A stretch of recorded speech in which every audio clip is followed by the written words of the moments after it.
On passe à la chronique culture d'Océane Goanec qui va, elle, non pas nous parler d'amour, mais nous plonger dans l'univers de l'imaginaire, à commencer par celui des vampires, avec le prochain long métrage de Johan Sfar. Regardez.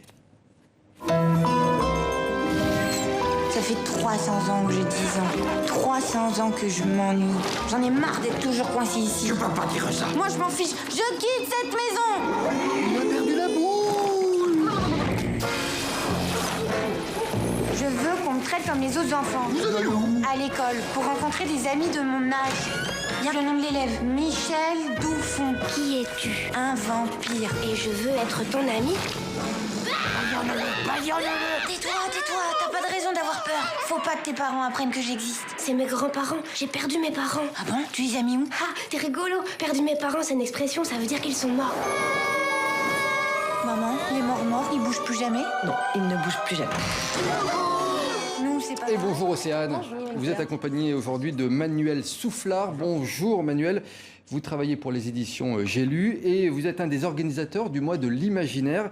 Alors, on va en parler longuement ensemble. Mais avant cela, Océane, Petit Vampire, un film d'animation à retrouver bientôt en salle, c'est ça? Oui, ça va bien introduire notre thématique du jour. Vous le connaissez, ce Petit Vampire, c'est un héros de Johan Sfar, un vampire qui aimerait aller à l'école et se faire des copains. Voilà, alors ce film, c'est tiré de sa bande dessinée du même nom. C'est un long métrage animé qui sort au cinéma le 21 octobre et on a hâte. On a hâte, effectivement, Manuel Soufflard. Justement, les vampires, c'est clairement un univers de l'imaginaire. Il englobe quoi, ce terme, ce mot de littérature, l'imaginaire? C'est-à-dire quoi? Alors en résumé, c'est trois littératures un peu différentes, le fantastique, la fantasy et la science-fiction. La science-fiction, c'est simple, c'est avec de la science, dans le futur ou le passé, mais avec la science. Le fantastique, c'est un imaginaire dans le monde réel. Et la fantasy, c'est un monde totalement imaginaire, avec de la magie souvent. Ça, c'est large, quoi. Alors, depuis 4 ans, vous avez donc créé cet événement. C'est un collectif d'éditeurs, le mois de l'imaginaire, tous les mois d'octobre. Pourquoi ce genre de littérature en particulier? Parce qu'en fait, on trouvait qu'en France, il était un petit peu sous-estimé. En fait, un des premiers grands auteurs de l'imaginaire, c'était Jules Verne. Et malheureusement, on a un petit peu perdu le fil en France. Ça c'est par rapport aux pays anglo-saxons où c'est vraiment un genre qui est tout à fait populaire et on en parle beaucoup moins dans les médias, c'est beaucoup moins estimé. On dit que souvent c'est un genre pour les enfants ou pour les adolescents, alors qu'il y en a vraiment pour tous les goûts. Mais il serait moins prestigieux que la littérature classique, par exemple, Alors c'est univers. ce qu'on entend des fois en France, qui est un pays où il y a la tradition du salon littéraire, où les écrivains ont une place dans la société. Mais finalement, comme dans tous les autres genres littéraires, il y a à la fois des très bonnes choses, des choses plus populaires, il y a un peu de tout. Donc, et surtout des chefs-d'œuvre qui nous font réfléchir et qui peuvent nous divertir. Alors justement, le mois dernier, les éditions suisses La Joie de lire a sorti L'Attrape-Malheur. C'est donc qui entre clairement dans le genre de l'imaginaire. C'est l'histoire d'un enfant qui naît avec un don. Les blessures physiques ne l'atteignent pas. Et en plus de ça, il absorbe aussi tous les maux des personnes qu'il aime. Voilà, donc par exemple, si sa mère tombe malade, il tombe malade à sa place. Alors c'est une sorte de conte pour enfants et ados. Et ce qui est intéressant, c'est que son auteur, Fabrice Adjadj, est un philosophe, écrivain de pièces de théâtre. Et c'est la première fois qu'il écrit pour la littérature jeunesse. Je l'ai rencontré, je me suis entretenue avec lui hier et il explique pourquoi il s'est justement orienté vers ce genre-là. Écoutez-le. L'imaginaire fait partie de notre réel. C'est une réalité, l'imaginaire. On ne cesse d'imaginer, de rêver, de projeter des situations. Nous rêvons, voilà.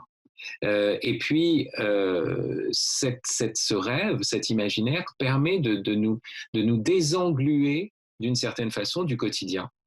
Et en nous désengluant du quotidien, de prendre du recul et donc d'avoir une liberté. Au fond, l'imaginaire, on pourrait penser qu'il nous sépare du monde, qu'il est individuel, qu'il nous enferme, alors qu'en réalité, si c'est un imaginaire qui rejoint on pourrait dire des grands archétypes, des grandes figures, comme le fait la mythologie, en réalité, c'est ce qui rassemble le plus. Et vous voyez, ça va rassembler aussi bien les jeunes et les vieux, comme j'ai dit, aussi bien l'écrivain et le père de famille, et je pourrais dire aussi bien la raison et l'émotion, la sagesse et la féerie.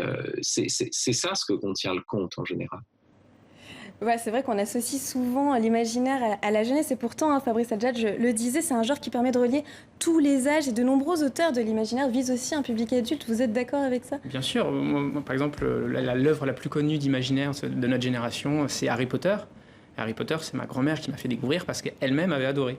Donc c'est vraiment un genre qui dépasse les clivages à la fois de société, d'âge. C'est vraiment un passeur entre les générations et entre les différentes personnes. Et justement, si moi demain je veux me mettre à l'imaginaire, si vous aviez un livre à me conseiller, ça serait lequel? Mais ça suffirait pas. En plus, j'espère bien que... Vous allez être obligé de vous mouiller un peu, vous allez devoir me donner une référence au moins. Ah, bah, il y en a plein. En fait, ça dépend si vous aimez l'aventure, si vous aimez réfléchir.